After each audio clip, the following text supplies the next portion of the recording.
صلی علی نبینا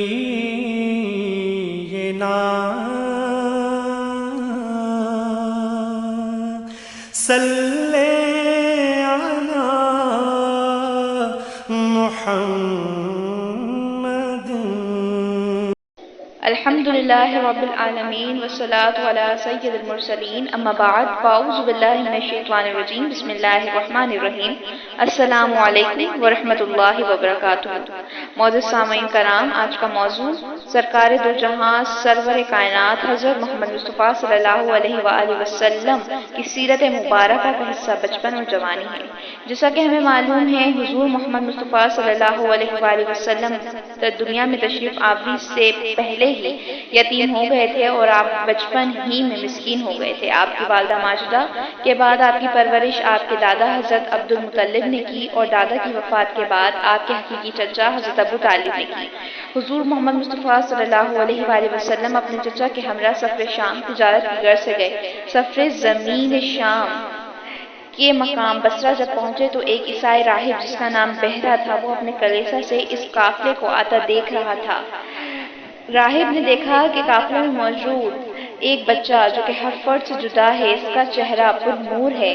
اور اس بچے کے اوپر ایک بادل کا ٹکڑا سایہ فگن ہے، اور جب یہ بچہ حاجت آرام کی خاطر درخت کے نیچے بیٹھا تو درخت کی شاخیں جھک کر سایہ کرنے لگی۔ درخت کو اس حال میں دیکھ کر تمام بادل درخت پر سایہ کرنے لگے، اور قدرت کے یہ نظارے دیکھ کر حضور کی شان و توصیف وہ عیسائی راہب دل میں بیان کرنے لگا،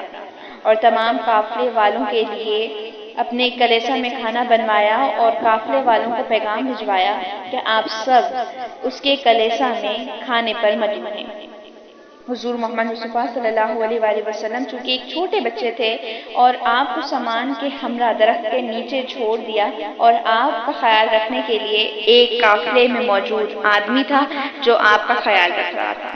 جب تمام لوگ کلیسا پہنچے تو راہب نے دیکھا کہ اس قافلے والے لوگوں میں وہ صفت پرور بچہ نظر نہ آیا جس کے اوپر بادلوں کا سایہ تھا، وہ صفت پرور بچہ نظر نہ آیا جس پر درخت کی شاخیں جھکی ہوئی سایہ کرنے لگی۔ تو آپ نے سوال کیا کہ وہ بچہ کہاں ہے، اور راہب نے آپ صلی اللہ علیہ وآلہ وسلم کو کلیسا آنے پر کہا۔ حضرت محمد مصطفیٰ صلی اللہ علیہ وآلہ وسلم کی صفات دیکھ کر وہ راہب جو کبھی بھی مسافروں کو کھانا نہ کھلاتا تھا اور لوگوں کی مدد نہ کرتا تھا، لیکن میرے حضور کی صفات دیکھ کر یہ راہب مدد کرنے پر دل سے آمادہ ہو گیا۔ میرے حضور جن کے لیے قدرت کے شاہکار سایہ فگن ہیں، جن کو شجر اور پتھر سلام کرتے ہیں، ایسے نبی جو سردار انبیاء ہیں، جس کا امتی ہونے کا عیسیٰ دعا کریں، جس کو جبریل امین سلام کریں، جس کے غلام حضرت بلال ہوں، جس کی زوجہ حضرت خدیجہ ہوں، جس کا دوست صدیق اکبر ہو، جس کے نواسے حسن و حسین ہوں، تو ایسے نبی کی شان کا اعتراف غیر مسلم بھی کریں۔ ارے تو ایسے نبی کی تعریف و توصیف اور میلاد ہم آخر کیوں نہ کریں۔ تجارت کی غرض سے حضرت خدیجہ رضی اللہ تعالی عنہا نے آپ کو پیغام تجارت بھجوایا، اور آپ کے چرچے صادق و امین کے نام سے مکہ مدینہ اور ہر جانب مشہور تھے۔ آپ کی جوانی حیا کا پیکر تھی، آپ حسن سلوک سے سب سے پیش آتے اور سچائی کا دامن کبھی نہ چھوڑتے۔ حضرت خدیجہ رضی اللہ تعالی عنہا نے اپنا سامان تجارت آپ کے حوالے کیا اور آپ کے ہمراہ اپنا غلام مسیرہ بھی کر دیا۔ سخت گرمی کا موسم تھا، دھوپ بہت کڑک تھی، اور حضرت محمد مصطفیٰ صلی اللہ علیہ وسلم اپنی اونٹنی پر سوار تھے۔ حضرت خدیجہ رضی اللہ تعالی عنہا کا غلام دیکھتا ہے کہ جیسے ہی سر زمین شام کی جانب آپ کا پڑاؤ ہوتا ہے تو حضرت محمد مصطفیٰ صلی اللہ علیہ وسلم کے اوپر دو فرشتے سایہ کیے ہوئے ہیں کہ حضرت محمد مصطفیٰ صلی اللہ علیہ وسلم کو سورج کی ایک کرن بھی نہ پڑے، کہیں آپ کو گرمی نہ لگے۔ یہ تمام تر واقعات مسیرہ اپنی آنکھوں سے دیکھ رہا تھا، اور جب آپ سر زمین شام کے محل اسی راہب کے کلیسا کے قریب پہنچے تو آپ پھر سے